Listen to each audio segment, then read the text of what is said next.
After Trump's Jerusalem gambit, the world must recognize a Palestinian state. The U.S. administration's decision to move the American embassy in Israel to Jerusalem and, in so doing, to recognize Jerusalem as the capital of Israel is the latest in a series of geopolitical decisions relating to the Israeli-Palestinian conflict. If this decision is not opposed clearly and resolutely, the prospect of an end to that conflict will continue to recede. The resurgence of violence triggered by the U.S. decision, along with international reactions to it, show that all actors involved need to redress certain aspects of the conflict. For a number of decades the international community has been discussing the possibility of a two-state solution, although this prompts the question, where is this second state? The Israeli-Palestinian conflict differs from other conflicts that have been waged throughout human history. In this case, the clash is not between two nations or states, but between two peoples that are equally insistent on their right to the same small piece of land and are equally determined to live on it, preferably without the other. There can be no military or purely political solution to the conflict. There has to be a human solution. The facts of the conflict are well known and do not need to be set out in detail here.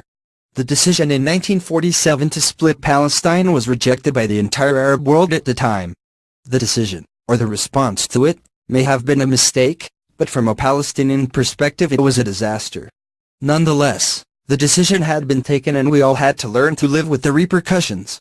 Palestinians have long since relinquished their claim to the whole of Palestine and acquiesced to the division of the territory. Israel, on the other hand, continues to build illegal settlements on Palestinian land, thus revealing a lack of readiness to emulate the Palestinian approach. There is a measure of symmetry to some aspects of the conflict, while other aspects are asymmetrical. Israel is already a state, a very powerful state, and as such has to bear a larger part of the responsibility. No one any longer seriously questions Israel's right to exist, yet the world is split on the broader Israel issue.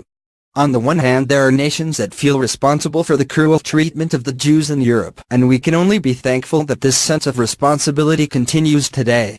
On the other hand there are still people who deny the Holocaust, an attitude that nourishes some of the more extreme groups in the Arab world and gives the Jewish population good reason to despair. And yet, notwithstanding all the justifiable criticism of Palestinian hostility towards Israel, the criticism should not be seen as a continuation of European anti-Semitism.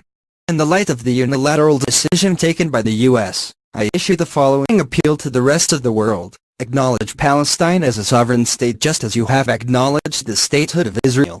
No compromise can be expected between two peoples or even two people who do not acknowledge each other's existence. For a two-state solution to be arrived at, we first need to have two states, and the current situation does not reflect this. Palestine has been occupied for 50 years, and the Palestinians cannot be expected to enter into negotiations in the present circumstances.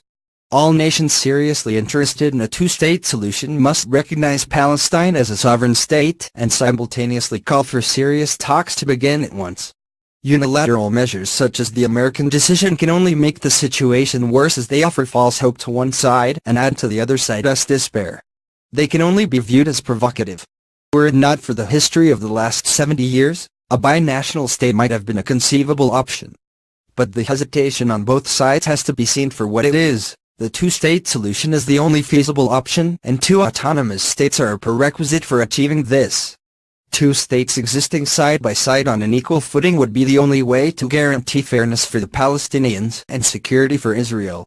In the matter of Jerusalem, the solution appears logical. Jerusalem is as sacred a city to Jews as it is to Muslims and Christians.